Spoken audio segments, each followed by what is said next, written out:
반갑습니다. 지난 시간에 이게 작은 10분 성업 쪽지를 드리면서 법맥을 잇자 하는 말씀을 드렸는데 기억나시는지 모르겠습니다. 법맥을 잘 이으신 분은 손을 한번 들어보시기 바랍니다. 예, 많이 드시는데요. 원불교의 공부는 이렇게 산에 들어가서 독공을 하거나 세간을 떠나는 그런 공부가 아니라 일상생활 속에서 내 마음을 다스리는, 챙기는 그런 공부라는 말씀을 드리고 싶습니다. 우리 삶을 성스럽게 해서 생활 속에서 내가 부처님의 인격을 이루어가는 것이 우리 공부다. 그래서 일기 하나를 제대로 체크하는 것이 작아 보이지만 대단히 중요한 우리 공부의 핵심이다 하는 말씀을 드리고 싶습니다. 내 마음의 맥을 제대로 잡으면 우리 법맥을 제대로 잇는 것과 같다 하는 말씀을 드립니다.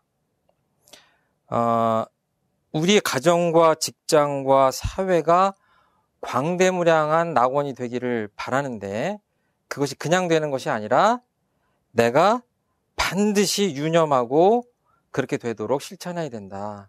그렇게 하려면 유문용 공부를 하지 않을 수 없고 그 작은 상실기를 체크하지 않을 수가 없다 하는 말씀입니다.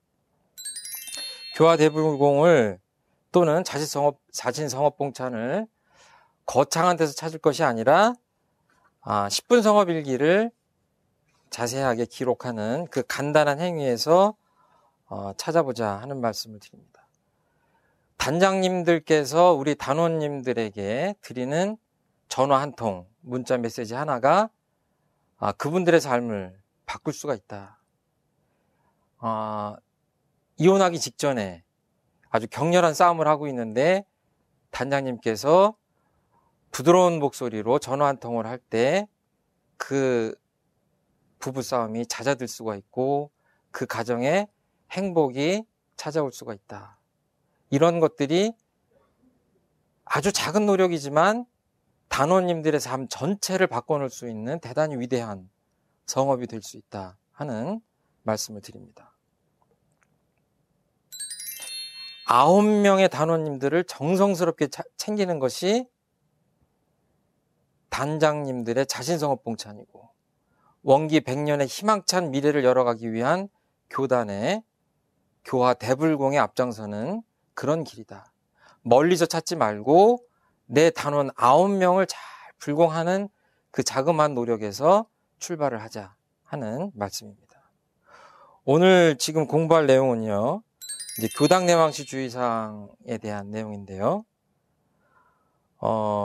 저번 시간에 제가 말씀드렸는데요. 내 직업이 뭐냐? 단장님 여러분들의 직업이 뭐냐? 직업이 다 있으시겠죠? 선생님을 하시는 분도 계시고 자영업을 하시는 분도 계시고 회사원도 계시고 개인 사업을 하시는 분도 계시고 기사 역할을 하시는 분들도 계실 겁니다. 그런데 그것은 우리 입장에서 보면 부업이다. 진짜 내 본업이 뭐냐? 원불교 성직자다. 저처럼 법복을 입은 사람만이 성직자가 아니라 대종사님께서 말씀하시는 원불교의 성직자, 교역자라는 것은 뭐냐? 출가 재가를 막론하고 교역자라고 붙은 것이 성직자가 아니냐? 성스러운 일을 하는 것이 유니폼에 있는 것이 아니라 성스럽게 살아가고 성스러운 행위를 하고 성스러운 일을 하는 사람들이 성직자가 아니냐? 그렇다면 여기 계신 우리 단장님들께서 바로 그 성직자다. 원불교의 핵심 인재다 하는 그 말씀을 드린 걸로 알고 있습니다. 이 말씀을 드리고 총부에 갔더니 종법사님께서 그 말씀을 똑같이 해주셨어요. 재가 교육자들은 준성직자다. 우리 교법은 재가 위주의 교법이다. 거진 출진을 위한 공부법이다 하는 말씀을 대하고 받들고 정말 내가 단장님들께 드린 말씀이 빈말이 아니었구나 하는 믿음을 가질 수 있었습니다. 종법사님께서 반드시 우리 단장님들께서 분발하셔서 2만 단장 양성에 성공을 해줘야 되겠다 하는 당부의 말씀을 덧붙여 주셨습니다. 오늘 드리는 그 교당 내왕시주의사항에 대한 말씀인데요. 그 첫 번째 공부를 하면서 드리고 싶은 질문은 과연 우리들한테 교당이 무엇이냐, 어디냐? 부산 지역에 계신 교도님들한테 물으면 부산의 무슨 구에 무슨 교당이 내 교당이다. 또는 대전 충남교구에 가서 물어보면 대전시 유성구 어디에 있는 교당이 우리 교당입니다. 서울에 있는 분한테 얘기하면 뭐 종로구나 구로구에 있는 교당이 우리 교당입니다 하고 대답을 할 텐데, 제가 말씀드리고자 하는 교당의 핵심은 사실은 그런 하드웨어, 그 건물에 있는 것이 아니다. 예를 들어서 학생들이 학교를 다니면 모두 공부를 열심히 하냐? 그런 건 아닙니다. 그냥 생각 없이 가방만 덜렁덜렁 들고 다니는 학생들은 학교를 다니긴 하지만 공부를 하지 못하지요. 그러면 학생의 본분은 제대로 하는 것이 아니다. 예를 들어서 다이어트를 하려고 헬스클럽이나 수영장을 다니는데 다닌 사람 전부 다 날씬한 몸짱이 되냐? 그렇진 않다. 열심히 운동하고 식이요법도 해야 되는데 운동은 조금 하고 끝나고 나서 회식을 열심히 한다.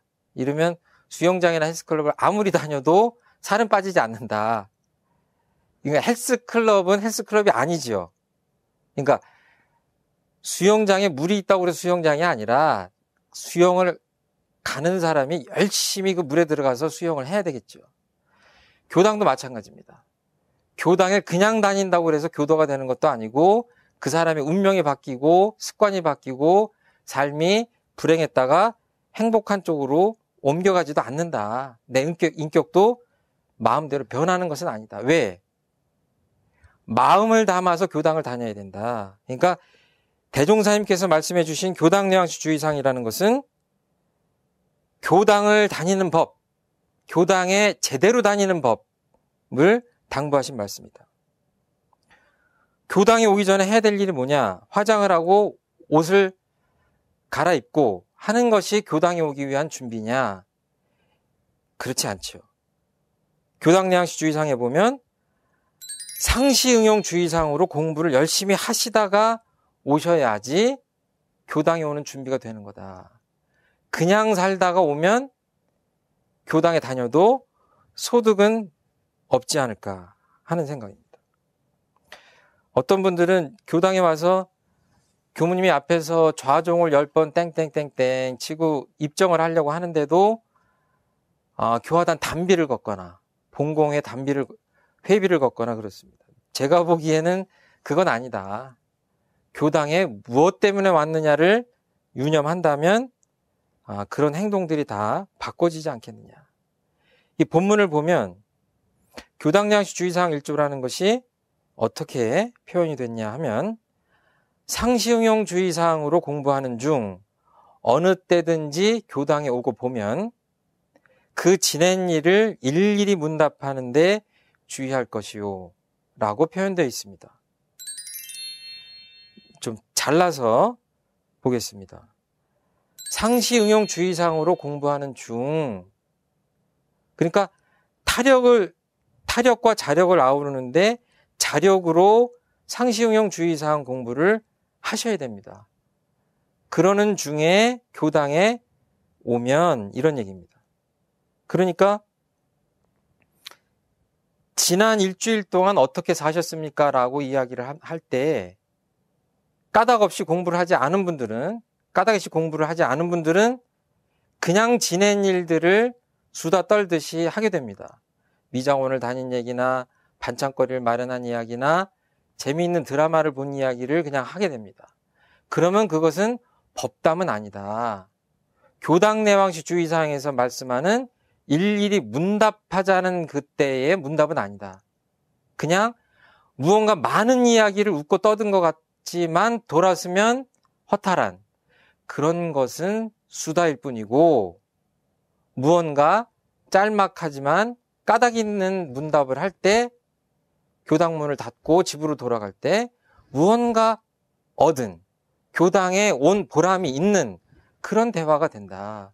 그러니까 법담을 나눌 수 있어야 된다 하는 말씀을 드리고 싶습니다. 그러니까 어느 때든지 그러니까 공부를 하면서 교당에 오는데 어느 때든지 교당에 오고 보면 하는 표현이죠. 교당은 법회 때만 오는 것이 아니다. 그러니까 뭔가 교당에 얻을 것이 있다고 생각한다면 늘 오게 되죠.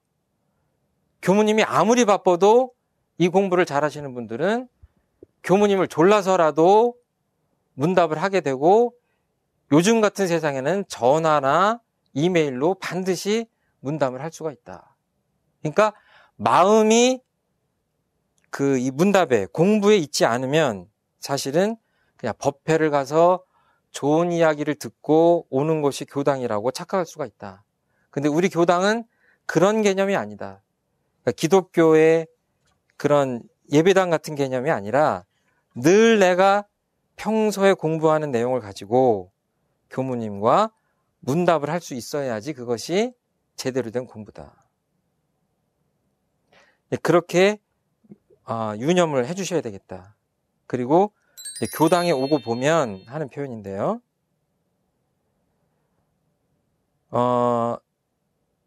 교당에 왔을 때 특별한 이야기가 없다.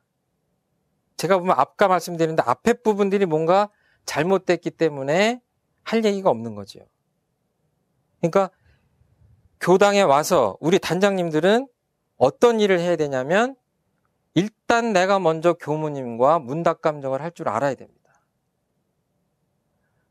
그리고 나서 우리 단원들이 어떻게 해야 돼요?